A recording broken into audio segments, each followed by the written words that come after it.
رسول اللہ صلی اللہ علیہ وآلہ وسلم نے فرمایا کہ جمعہ کے دن اگرچہ جنابت نہ ہو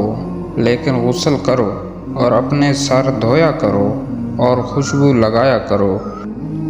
ابن عباس رضی اللہ عنہ نے کہا کہ غسل کا حکم تو ٹھیک ہے لیکن خوشبو کے متعلق مجھے علم نہیں۔ نبی کریم صلی اللہ علیہ وآلہ وسلم نے فرمایا جو شخص جمعہ کے دن غسل کرے اور خوب اچھی طرح سے پاکی حاصل کرے اور تیل استعمال کرے یا گھر میں جو خوشبو میسر ہو استعمال کرے، پھر نماز جمعہ کے لیے نکلے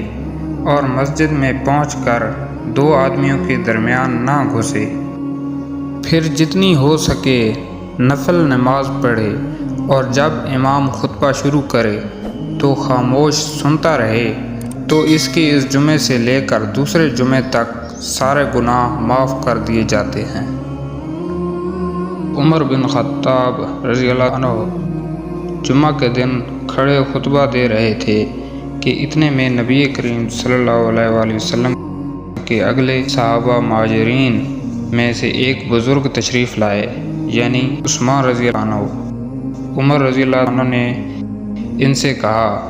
بھلا یہ کون سا وقت ہے؟ انہوں نے فرمایا کہ میں مشغول ہو گیا تھا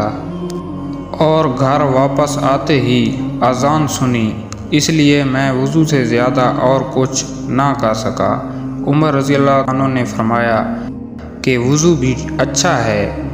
حالانکہ آپ کو معلوم ہے کہ نبی کریم صلی اللہ علیہ وآلہ وسلم غسل کے لیے فرماتے تھے تم میں سے جب کوئی شخص جمعہ کی نماز کے لیے آنا چاہے تو اسے غسل کر لینا چاہیے۔